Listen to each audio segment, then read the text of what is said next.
मुलांनो, मागील तासाला पण पायथागोरसचे प्रमेय त्याचं जे विधान आहे त्याची ओळख करून घेतली. त्याचबरोबर पायथागोरसची त्रिकुटे, वेगवेगळ्या प्रकारची त्रिकुटे आपल्याला कशी मांडता येतात याचा अभ्यास केलेला आहे.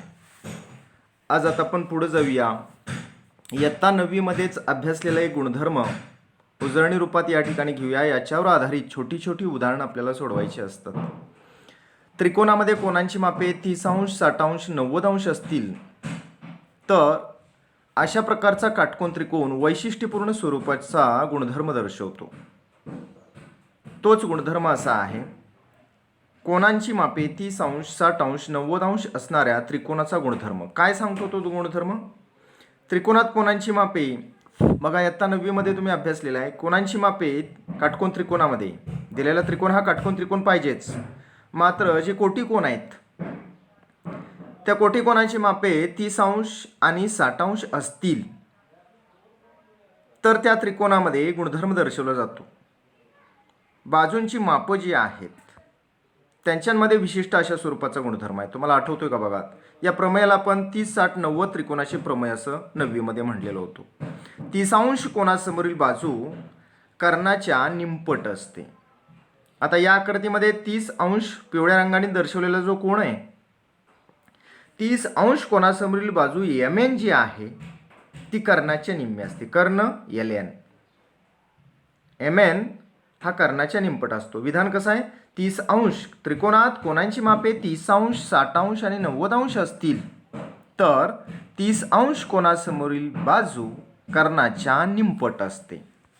30° कोणासमोरील बाजू कर्णाच्या निमपट असते आणि 60° कोणासमोरील बाजू जी आहे ती कर्णाच्या वर्गमुळात 3/2 पट असते.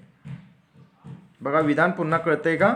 30° कोणासमोरची बाजू MN कर्णाच्या निम्मी, LNच्या निम्मी, आणि 60° कोणासमोरची जी बाजू आहे ती कोणती? LM ही कर्णाच्या वर्गमुळात 3/2 पट असते. म्हणजे कर्णाला वर्गमुळात 3/2 तुम्ही गुणल्यानंतर 60° कोणासमोरील बाजू LM ची किंमत मिळते. असा तो गुणधर्म आहे. मी एकंदरीत गुणधर्म शब्दामध्ये मांडतो, या ठिकाणी ऐका काळजीपूर्वक. त्रिकोणात कोणांची मापे 30°, 60° आणि 90° असतील तर 30° कोणासमोरील बाजू कर्णाच्या निमपट असते, तर 60° कोणासमोरील बाजू कर्णाच्या वर्गमुळात 3/2 पट असते. पुन्हा एकदा, त्रिकोणात कोणांची मापे, काटकोन त्रिकोणात कोणांची मापे 30°, 60°, 90° असतील तर 30° कोणासमोरील बाजू कर्णाच्या निमपट असते आणि 60° कोणासमोरील बाजू कर्णाच्या वर्गमुळात 3/2 पट असते. विधान कळले का? बघा, गुणधर्म लक्षात आलाय का? बघा, या गुणधर्माचा आकृतीच्या माध्यमातून आणखी अभ्यास करूया. 30° कोणासमोरील बाजू, बघा वरती, 30° कोणासमोरील बाजू बरोबर MN बरोबर 1/2 गुणिले LN. 30° कोणासमोरील बाजू कर्णाच्या निमपट असते, निम्मी असते. आणि दुसरे विधान काय बनवता येईल? 60° कोणासमोरील बाजू कर्णाच्या वर्गमुळात 3/2 पट असते. म्हणजे कसं लेखन करता येईल आपल्याला या आकृतीच्या माध्यमातून? 60° कोणासमोरील बाजू बरोबर LM, बघा 60° कोणासमोरची बाजू आहे LM बरोबर वर्गमुळात 3/2 गुणिले LN. 60° कोणासमोरील बाजू कर्णाच्या वर्गमुळात 3/2 पट असते. इयत्ता 9वीमधले हे थेरम तुम्ही त्या 9वीमध्ये सिद्ध केलेले आहेत.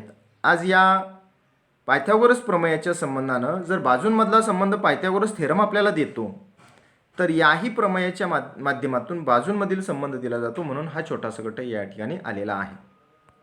याच्यावरचं एक उदाहरण आपण घेऊया. LN बरोबर 6 सेंटीमीटर असेल तर मुलांनो MN आणि LM ची माप आपल्याला काढता येतील. कर्ण ज्यावेळी दिलेला आहे त्यावेळी 30° कोणासमोरील बाजू आपल्याला व्यक्त करता येईल आणि 60° कोणासमोरील बाजू व्यक्त करता येईल. सांगा बघू, 30° कोणासमोरील बाजू पटकन सांगता येईल तुम्हाला. LN जर 6 सेंटीमीटर असेल तर MN मुलांनो किती असेल? 3 सेंटीमीटर. तेच पायऱ्यांमध्ये कसं मांडतो आपण? MN बरोबर 1/2 LN. का बरं? 30° कोणासमोरील बाजू MN ही कर्णाच्या निमपट असते. प्रमेय सांगता येतं आपल्याला. MN बरोबर 1/2 गुणिले LN. LNच्या जागेवर किंमत ठेवूया. एल एनच्या जागेवर जर 6 ठेवलं तर बे इक्की बे, बे त्रिक 6 म्हणून एम एनची किंमत जी आहे ती किती आली 3. 30° कोनासमोरील बाजूची किंमत किती आली आहे 3 सेंटीमीटर. लक्षात येते का बघा. त्रिकोणात कोणांची मापे 30°, 60°, 90° असतील तर 30° कोनासमोरील बाजू कर्णाच्या निमपट असते. कर्ण 6 आहे त्यावेळी समोरची बाजू किती आली 3. तशीच आता 60° कोनासमोरील बाजूची किंमत कशी काढणार. एल एम बरोबर वर्गमुळात 3/2 गुणिले एल एम. 60° कोनासमोरील बाजू कर्णाच्या वर्गमुळात 3/2 पट असते. आता एल एनच्या जागेवर किंमत ठेवूया 6. बे की बे, बे त्रिक 6. 3 पुढं मांडतो आपण कर्णी संख्यांच्या बाबतीत म्हणून 3 वर्गमुळात 3 अशी एल एमची किंमत आली. म्हणून एल एमची लांबी 3 वर्गमुळात 3 सेंटीमीटर आहे. मुलांनो, या आकृतीच्या माध्यमातून अशी एक बाब लक्षात घेता येईल आपल्याला. बघा इथं आकृतीकडे थोडंसं लक्ष देऊया. कर्ण ज्यावेळी 6 आहे त्यावेळी 30° कोनासमोरील बाजू 3 आहे आणि 60° कोनासमोरील बाजू 3 वर्गमुळात 3 आहे. आता तुम्ही उत्तर देऊ शकता कर्ण जर 10 असेल तर एम एनची लांबी 5 आणि एल एमची लांबी 5 वर्गमुळात 3. कळतंय का बघा. या आकृतीमध्ये आणखीन एक उदाहरण घेतोय, तोंडी उदाहरण. मुलांनो, या आकृतीमध्ये एल एन जर 20 असेल तर एम एन 10 आणि एल एम 10 वर्गमुळात 3. याही पद्धतीनं जर एका मार्काला रिकामी जागा वगैरे पडली तर तुम्हाला ही उदाहरणं सोडवता यायला पाहिजे. ठीक आहे. 45, 45, 90 त्रिकोणाचं 30, 60, 90 त्रिकोणाचं प्रमेय जे आहे त्यावर आधारित चर्चा आपण केली आणि त्याच्यावरचं छोटंसं एक उदाहरणसुद्धा या ठिकाणी घेतलेलं आहे. आता याच पद्धतीचा आणखीन एक प्रमेय तुम्ही पाठीमागच्याच वर्षी अभ्यासलेला आहे. आठवणीत येते का बघा. 9वीमध्ये 30, 60, 90 त्रिकोणाचं प्रमेय जसं तुम्ही अभ्यासले, सिद्ध केले, तसंच आणखीन एक प्रमेय त्यावेळी सिद्ध केलेलं होतं. 45, 45, 90 त्रिकोणाचे प्रमेय. त्रिकोणात कोणांची मापे 45°, 45° आणि 90° असतील तर 45° कोणासमोरील बाजू, प्रत्येक बाजू. आता इथं हा जो त्रिकोण आहे त्यामध्ये 45, 45 मापाचे 2 कोण आहेत. त्याचा अर्थ मला हा त्रिकोण समद्विभुज काटकोन त्रिकोण होईल. असा असेल तर या आकृतीतला ए सी सापडला का बघा आणि याच आकृतीतला ए बी, या 2 बाजू सारख्या लांबीच्या असतील, एकरूप असतील. असं असेल तर 45° कोणासमोरील बाजूची किंमत व्यक्त करताना मला ए बी जेवढा आहे तेवढाच ए सी असणार आहे या ठिकाणी. मग दोन्हींसाठी एकसाथ या ठिकाणी व्यक्त करता येते. बघा आता प्रमेय 45, 45, 90 त्रिकोणाचं प्रमेय जे आहे ते कसं मांडणार आपण. त्रिकोणात कोणांची मापे 45°, 45°, 90° असतील तर 45° कोणासमोरील प्रत्येक बाजू, मग ती ए बी असेल किंवा ए सी असेल, दोन्हींच्या लांबी सारख्याच. 45° कोणासमोरील प्रत्येक बाजू कर्णाच्या 1/2 पट असते. त्रिकोणात कोणांची मापे 45°, 45°, 90° असतील तर 45° कोणासमोरील प्रत्येक बाजू कर्णाच्या 1/2 पट असतात. मला ही परिस्थिती कुठे येते. कोणांची मापं 45, 45, 90 ही परिस्थिती कोणत्या आकृतीमध्ये येते तर ती आकृती आहे चौरस. बघा या चौरस, इथं जी आकृती काटकोन त्रिकोणाची दाखवली तो चौरसाचा अर्धा कापलेला भाग आहे. कर्ण जोडल्यामुळं चौरस 2 भागात विभागला जातो. त्यातला एक भाग आहे असं नाही का वाटत आपल्याला. याचा अर्थ मुलांनो, चौरसाचा कर्ण आणि बाजू यामधील संबंधावरील उदाहरणं तुम्हाला 45, 45, 90 त्रिकोणाच्या प्रमेयानुसार सोडवता येऊ शकतात. बघा प्रमेय पुन्हा एकदा सांगतोय. त्रिकोणात कोणांची मापे 45°, 45° आणि 90° असतील तर 45° कोणासमोरील प्रत्येक बाजू कर्णाच्या 1/2 पट असतात. कर्णाला 1/2 न गुणल्यानंतर तुम्हाला प्रत्येक बाजूची किंमत व्यक्त करता येते. प्रत्येक बाजू 1/2 गुणिले कर्ण असा ह्या प्रमेयाचा, या गुणधर्माचा अर्थ आहे. 9वीतली उजळणी आपण पुन्हा एकदा घेतोय.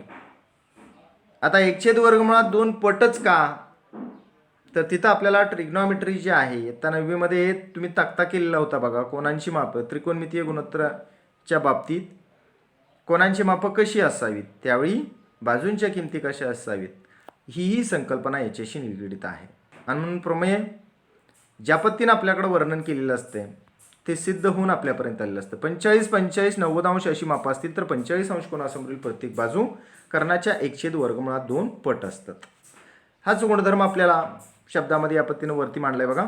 काटकोन त्रिकोणात लघुकोन 45, 45 अंश असतील, म्हणजेच त्रिकोणात कोणांची मापे 45, 45, 90 अंश असतील तर काटकोन करणारी प्रत्येक बाजू म्हणजे 45 अंश कोनासमोरील बाजू कर्णाच्या 1/2 पट असतात. या आकृतीमध्ये XYZ हा त्रिकोण दाखवलेला आहे. 45 अंश कोनासमोरील प्रत्येक बाजू 1/2 या पद्धतीने असतील. पण मुलांनो या ठिकाणी ZY हा जो कर्ण आहे हा 1 एकक एवढा असल्यानंतरच्या ह्या किमती आहेत असं म्हणायला हरकत नाही. ठीक आहे.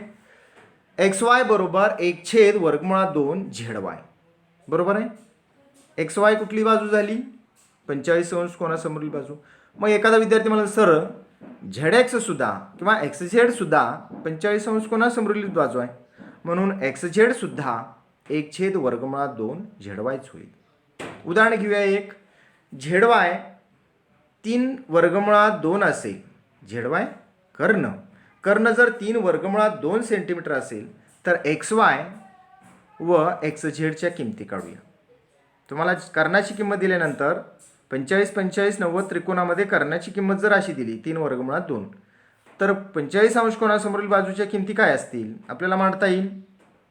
45 अंश कोनासमोरील बाजू जी आहे ती कर्णाच्या 1/2 पट असतात. असं जर असेल तर मुलांनो इथं आकडेमोड ज्या पद्धतीने दिलेली आहे त्या पद्धतीनं 1/2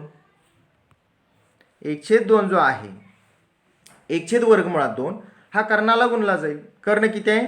3/2. /2ला /2 कॅन्सल आणि म्हणून तुमचं शेवटचं उत्तर जे आहे ते कर्णाचं ते किती असणार आहे? 45 अंश कोनासमोरील बाजूचं 3 सेंटीमीटर. या पद्धतीनं तुम्हाला या आकृतीमध्ये ज्यावेळी ZY 3/2 दिला जाईल त्यावेळी /2ला /2 कॅन्सल. 45 अंश कोनासमोरील प्रत्येक बाजू कर्णाच्या 1/2 पट असतात. /2 कॅन्सल असेल तर तुम्हाला प्रत्येक बाजूची किंमत किती मिळेल? 3. आता आपल्याला सरावासाठी काही उदाहरणं इथे घ्यायची आहेत. बघा मुलांनो ज्यावेळी कर्ण 3/2 आहे त्यावेळी समोरील 45 अंश कोनासमोरील बाजू 3 अशा लांबीचे येत आहेत. कर्ण 10/2 असेल तर प्रत्येक बाजू 45 अंश कोनासमोरील बाजू 10 सेंटीमीटर असणार आहे. कर्ण समजूया 5/2 असेल तर XZ आणि XY या बाजूंच्या लांबी किती असतील? 5 असतील. हा संबंध परफेक्ट लक्षात ठेवायचा आहे. आपण या टप्प्यामध्ये 30, 60, 90 त्रिकोणाचं प्रमेय त्याच्यावर आधारित एक उदाहरण, 45, 45, 90 त्रिकोणाचं प्रमेय त्याच्यावर आधारित सरावाचं उदाहरण, ही 9वीची उजळणी पाहिल्यानंतर याच्यावर आधारित आपल्या सराव संचामध्ये काही उदाहरणं असतील तर ती आपण काळजीपूर्वक सोडवायची आहेत. आता आपण महत्त्वपूर्ण स्वरूपाच्या घटकाकडे जाणार आहे. तो घटक असा आहे मुलांनो, काटकोन त्रिकोण आणि समरूपता. काटकोन त्रिकोणामध्ये समरूपता ही संकल्पना कशी वापरली जाते आणि त्या समरूपतेचाच उपयोग करून ज्या प्रकरणासाठी आपण या ठिकाणी हा टप्पा पार केला आहे ते प्रकरण आहे पायथागोरसचे प्रमेय. आपल्याला त्या प्रमेयाच्या सिद्धतेकडे जायचं आहे आणि मग प्रमेयाच्या सिद्धतेकडे जायचं असेल तर थेट जाता येत नाही. मुलांना पायथागोरस प्रमेयाची सिद्धता वेगवेगळ्या मार्गाने अनेक मार्गाने देण्यात आलेली आहे. वेगवेगळ्या पद्धती त्याला अवलंबल्या गेलेल्या आहेत. आपल्या 10वीच्या पुस्तकामध्ये पायथागोरस प्रमेय हे अतिशय महत्त्वपूर्ण स्वरूपाचं जे प्रमेय आहे त्या प्रमेयाची सिद्धता पाठीमागचं प्रकरण आपण जे शिकलोय समरूपता, या समरूपतेचा उपयोग करून पायथागोरस प्रमेयाची सिद्धता देण्यात आलेली आहे. आज आपण प्रमेय बघणार नाही. पायथागोरस प्रमेयाची सिद्धता आपण पुढच्या टप्प्यामध्ये घेणार आहे. मात्र या प्रमेयाच्या सिद्धतेसाठी आवश्यक असणारी जी समरूपता संकल्पना आहे ती एका प्रमेयाच्या रूपात आपण या ठिकाणी अभ्यासणार आहे. काटकोन त्रिकोण आणि समरूपता एक प्रमेय बघूया आणि त्या प्रमेयाच्या सिद्धतेनंतर मग आपण ते प्रमेय त्याचा एक उपगुणधर्म याचा सराव झाल्यानंतर आपण पायथागोरस प्रमेय की जे बोर्ड परीक्षेसाठी अतिशय महत्त्वाचं आहे त्या प्रमेयाच्या दिशेने जाणार आहे. बघूया काटकोन त्रिकोण आणि समरूपता या अंतर्गत एक गुणधर्म प्रमेयाच्या रूपात मांडला आहे हे प्रमेय परीक्षेसाठी महत्त्वाचं नाही, मात्र हे प्रमेय समजून घेतल्याशिवाय आपल्याला पायथागोरस प्रमेय समजून घेता येत नाही. पायथागोरस प्रमेयाची पूर्वतयारी किंवा पायथागोरस प्रमेय समजून घेण्यासाठी हे प्रमेय समजून घेणं अतिशय महत्त्वाचं आहे. काटकोन त्रिकोण आणि समरूपता या घटकाअंतर्गत आपण हे प्रमेय विचारात घेऊया. काय सांगतंय प्रमेय, काळजीपूर्वक ऐका. काटकोन त्रिकोणात कर्णावर टाकलेल्या शिरोलंबामुळे, काटकोन त्रिकोणात, त्रिकोण दिलेला कसला आहे, काटकोन त्रिकोण आहे. काटकोन त्रिकोणात कर्णावर टाकलेल्या शिरोलंबामुळे, या आकृतीमध्ये शिरोलंब कोणता मुलांनो, बीडी. कुठं टाकलाय, कर्ण AC वर. काटकोन त्रिकोणात कर्णावर टाकलेल्या शिरोलंबामुळे जे त्रिकोण तयार होतात. आता या आकृतीमध्ये शिरोलंब टाकला रे टाकला कर्णावर, मूळचा आपला ABC हा काटकोन त्रिकोण B जवळ काटकोन करतोय. समोरची बाजू AC कर्ण आहे, त्या कर्णावर BD हा शिरोलंब टाकलाय आणि त्याच्यामुळे कोणते दोन त्रिकोण तयार होत आहेत, ADB आणि BDC. ADB आणि BDC. मी सांगतोय त्या पद्धतीनंच वाचन लक्षात ठेवा. त्रिकोण ADB आणि BDC हे नवीन दोन काटकोन त्रिकोण तयार होतात.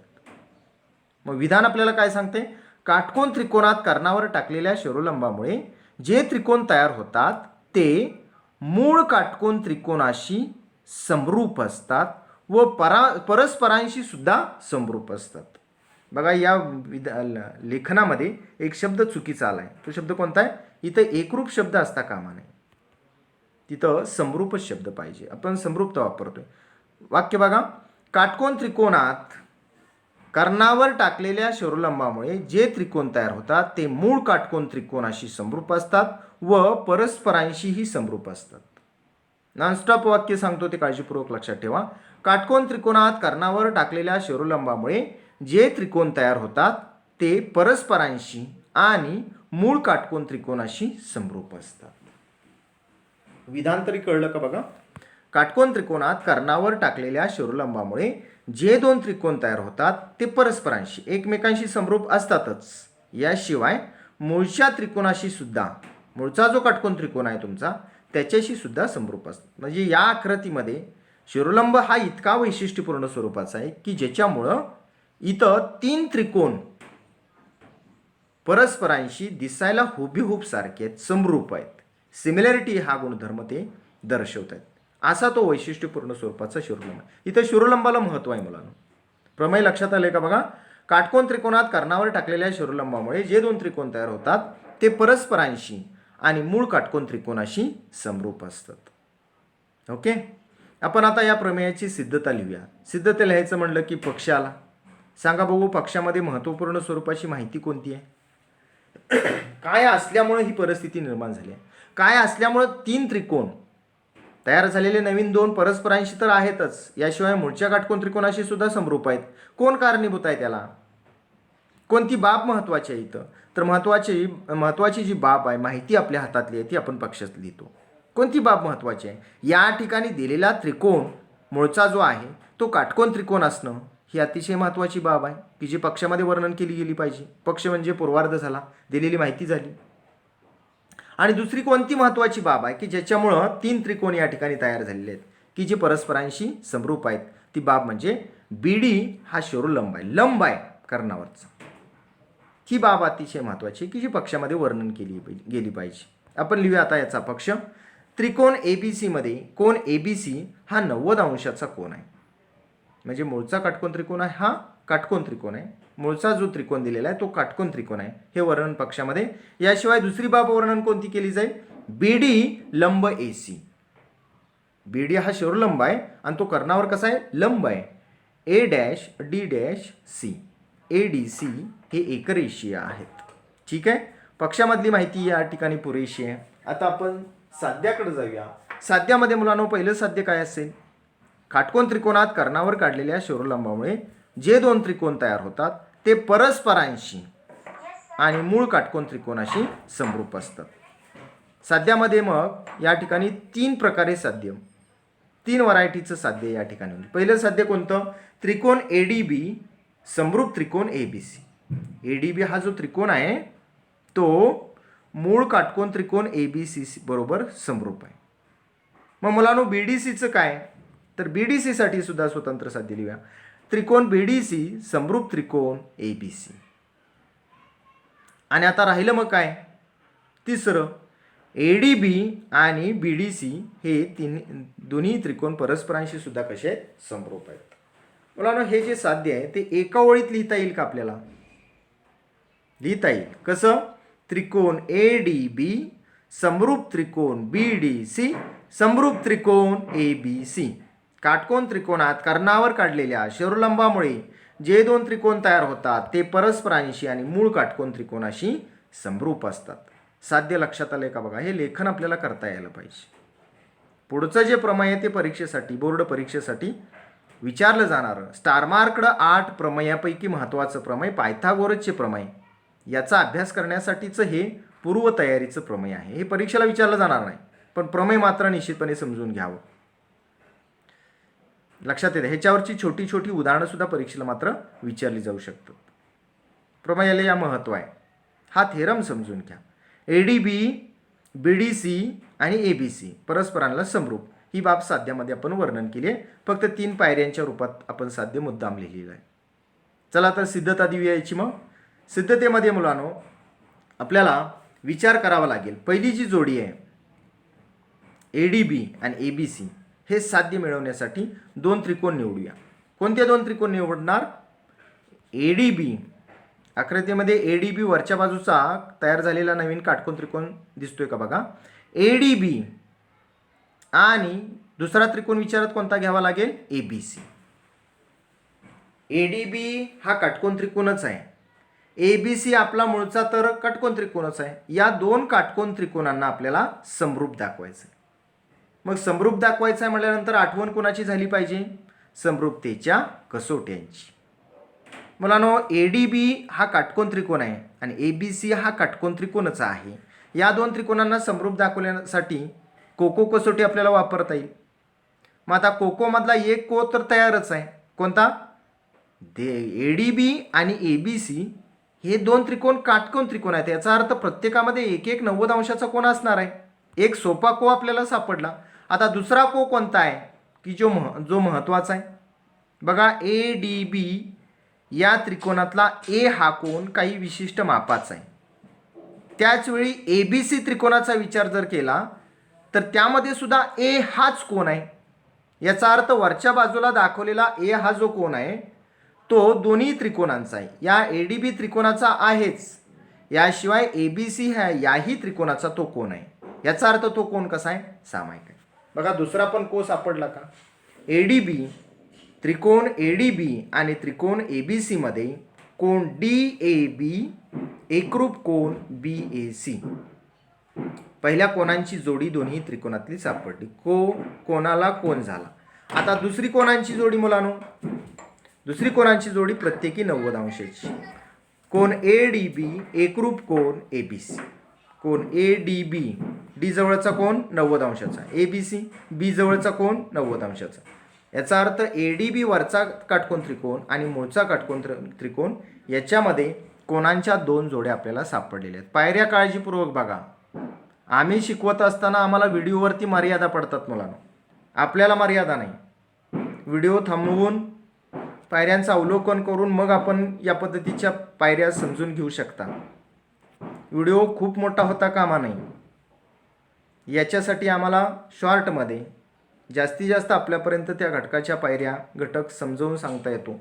त्याच्यापेक्षा मोठा वेळ देता येत नाही. आपल्याकडे वेळ आहे, आपण प्रत्येक पायरी समजून घ्यायची. बघा त्रिकोण ADB वरच्या बाजूचा काटकोन त्रिकोण आणि ABC मूळ काटकोन त्रिकोण. याच्यामध्ये DAB A जवळ झालेला कोन वरच्या त्रिकोणात आहे. A जवळ झालेला कोन मूळ काटकोन त्रिकोणामध्ये सुद्धा आहे. म्हणून सामायिक कोणांची एक जोडी झाली कोणाला कोन. आणि दुसरी जी जोडी आहे ती काटकोन त्रिकोणामध्ये, दोन्ही काटकोन त्रिकोणामध्ये प्रत्येकी कोन 90 अंशाचे आहेत.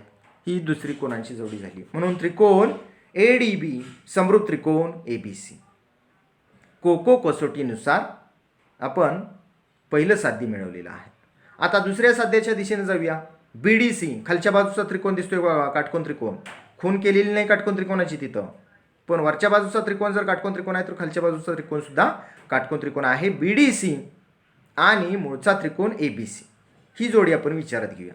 आता याच्यामध्ये मुलांनो कोणांच्या दोन जोड्या सापडल्या तर कसोटीनुसार वरच्या प्रमाणे आपल्याला सिद्धता देता येईल. मग BDC मध्ये C हा जो कोण आहे तो कोणाचा? BDC या त्रिकोणाचा. मग एखादा विद्यार्थी म्हणाला सर C हा कोण ABC हा मूळच्या त्रिकोणाचा सुद्धा आहे, म्हणून C हा जो कोण आहे तो दोन्ही त्रिकोणांसाठी सामायिक असणारा कोण आपल्याला घेता येईल. कोणांची पहिली जोडी झाली कोणाला कोण. आता कोणाला कोण आणखीन एक जोडी कोणती असेल कुणीही सांगू शकेल. इथंही मुलांनो BDC या त्रिकोणामध्ये D जवळचा कोण BDC हा जो कोण आहे तो 90 अंशाचा आहे, तर ABC या मूळच्या त्रिकोणामध्ये B जवळचा कोण 90 अंशाचा आहे. दुसरी जोडी सुद्धा आपल्याला सापडली. पहिली जोडी कोणती? कोण BCD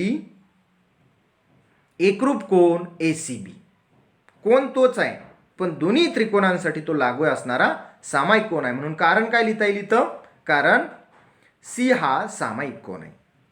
लक्षात येते का बघा, पायरी लक्षात आली. ही कोणाला कोणांची जोडी महत्त्वाची असणारी सामायिक कोणांची इथं सापडली आपल्याला की ज्यामुळे दोन त्रिकोण आपल्याला समरूप दाखवण्याच्या दृष्टिकोनातून पहिला टप्पा पूर्ण केला. आता पुढं दुसरी कोणांची जोडी कोणती? कोण BDC एकरूप कोण ABC. ABC मूळच्या त्रिकोणातला कोण BDC खालच्या बाजूचा त्रिकोण की ज्याच्या D जवळचा कोण 90 अंशाचा आहे, पिवळ्या छटेने आकृतीमध्ये दर्शवलेला आहे बघा. कोण BDC एकरूप कोण ABC. कारण काय लिहिणार आहे ना? प्रत्येकी 90 अंशाची कोण. आता आपल्याला साध्य मिळालेलं आहे ते आपण लेखन करूया. म्हणून त्रिकोण BDC समरूप त्रिकोण ABC. बघा या प्रमेयाची सिद्धता अतिशय सोपी आहे, खूप छोटी आहे, आपल्याला सहजपणे लक्षात घेण्यासारखी आहे. आता मुलांनो एकत्रित साध्य आपल्याला लिहिता येईल. त्रिकोण BDC समरूप त्रिकोण ABC. कारण काय याला? कसोटीनुसार. विधान क्रमांक 2 देऊया. आता विधान क्रमांक 1 मध्ये ADB ला ABC समरूप आहे. विधान क्रमांक 2 मध्ये BDC ला ABC समरूप आहे. याचा अर्थ एकत्रित विधान आपल्याला कसं लिहिता येईल? बघा ब्रॉडनी दाखवलेलं जे आहे हिरव्या रंगाच्या पट्ट्याने दर्शवलेल्या साध्याच्या बाबतीत विधान क्रमांक 1 आणि विधान क्रमांक 2 वरून ADB आणि BDC हे दोन त्रिकोण समरूप असतील. का बरं? संक्रामकता, समरूपतेला सुद्धा गुणधर्म आहेत. सममितता, परावर्तनता, संक्रामकता. यातला संक्रामकता गुणधर्म कसा आहे? ADB या त्रिकोणाला ABC हा त्रिकोण समरूप आहे, ABC ला BDC हा त्रिकोण समरूप आहे. म्हणजे पहिला त्रिकोण दुसऱ्या त्रिकोणाला समरूप असेल, दुसरा त्रिकोण तिसऱ्या त्रिकोणाला समरूप असेल, तर पहिला त्रिकोण तिसऱ्या त्रिकोणाला समरूप असतो. यानुसार त्रिकोण ADB समरूप त्रिकोण BDC.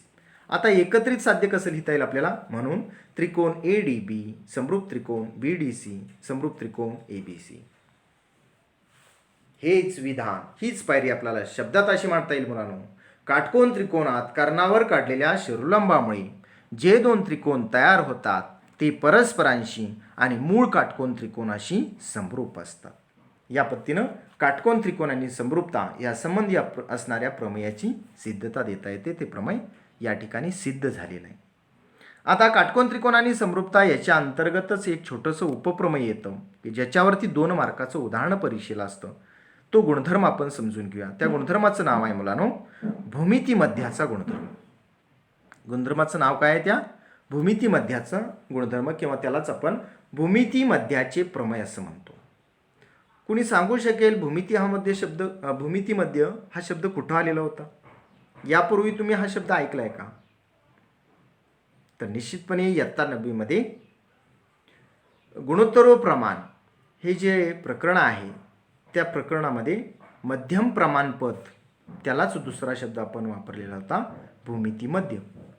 ABC या 3 संख्या असतील आणि त्यातली B ही संख्या A आणि C चा भूमिती मध्य असेल तर B वर्ग बरोबर AC असते. ही कन्सेप्ट इयत्ता 9वीतली तुम्ही अभ्यासलेली आहे. तिथं शब्द भूमिती मध्य आलेला होता.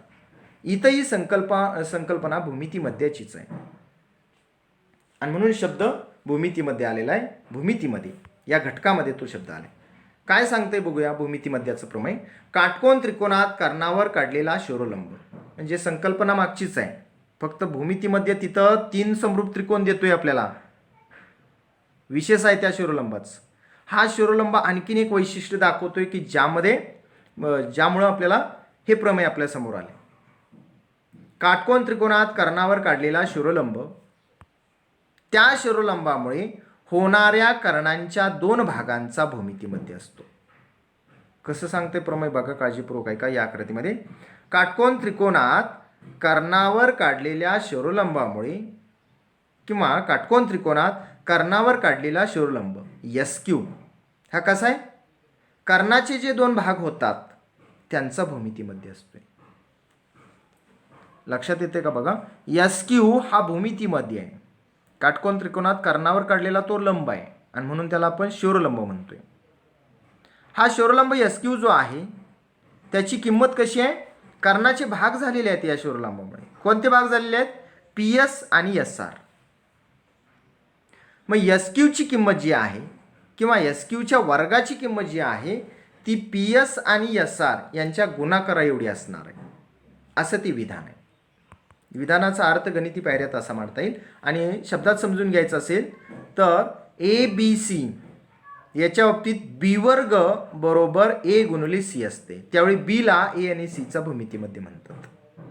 याच कन्सेप्टप्रमाणे एस क्यूच्या वर्गाची किंमत कोणा एवढी असेल, कुणाच्या गुणाकारा एवढी असेल, पी एस आणि एस आर यांच्या गुणाकारा एवढी असेल. अशा परिस्थितीत एस क्यूला तुम्ही भूमितीमध्ये म्हणणार आहे.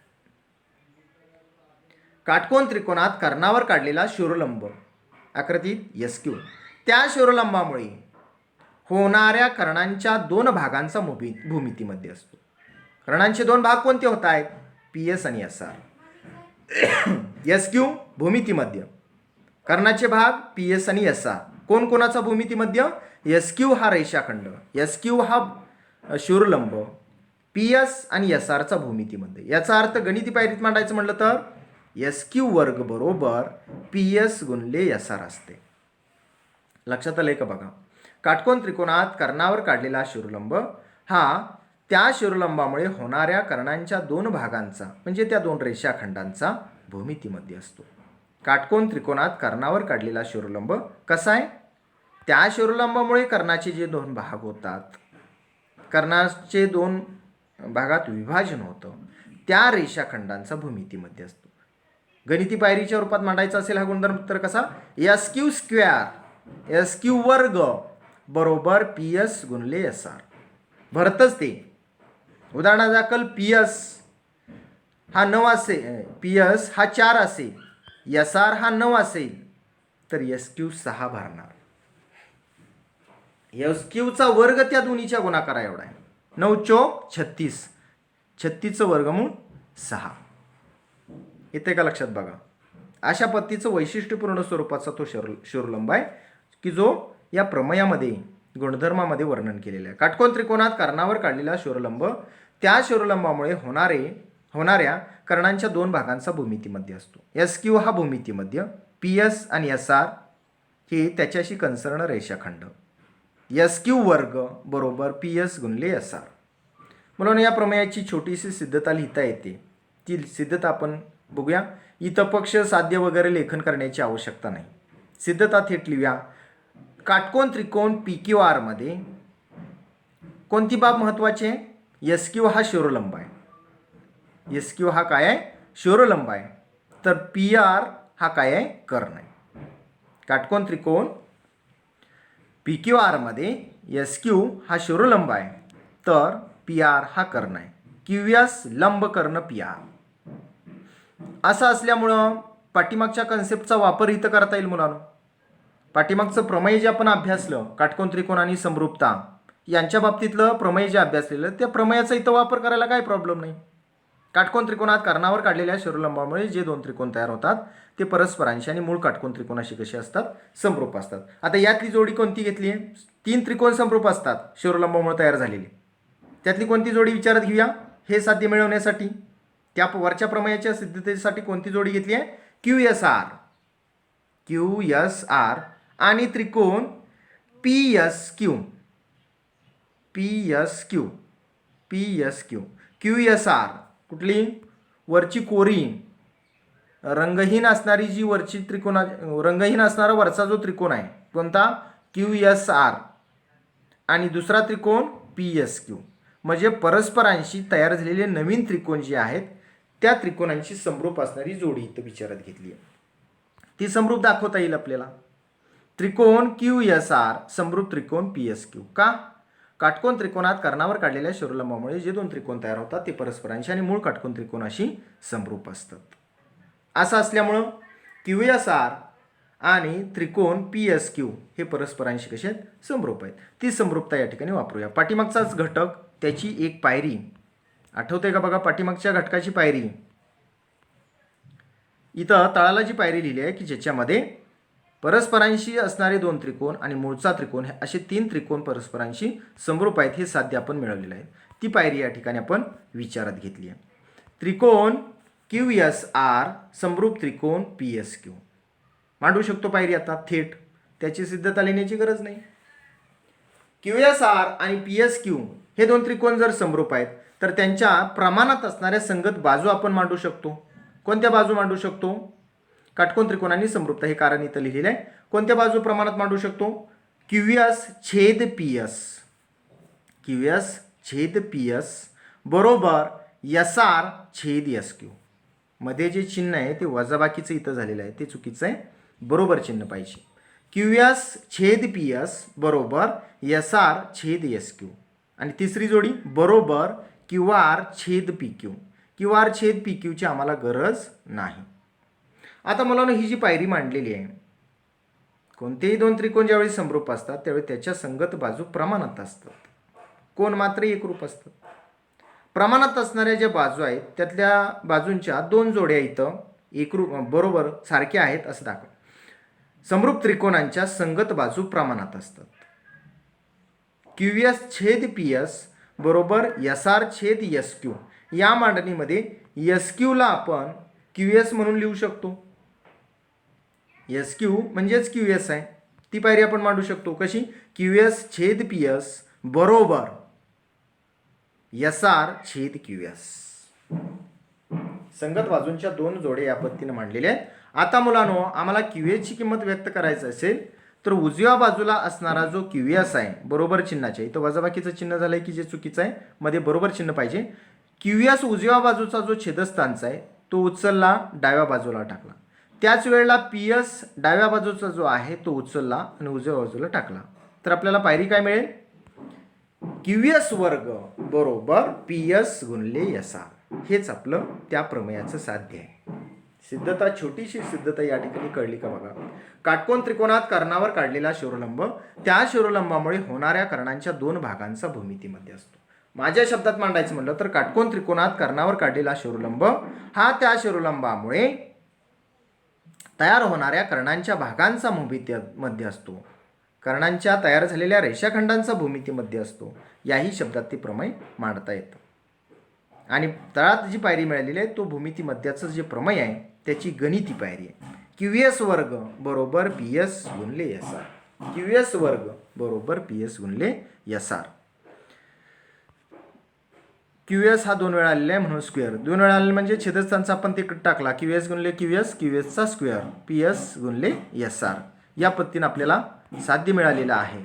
साध्य शिरोलंब QS हा रेख PS आणि रेख SR यांचा भूमितीमध्ये आहे हे सिद्ध झालेलं आहे. QS वर्ग बरोबर PS गुणिले SR.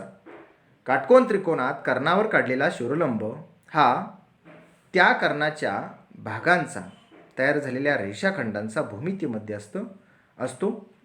अशा प्रकारची सिद्धता आपल्याला या ठिकाणी मिळालेली आहे. साध्य आपल्याला मिळालेलं आहे.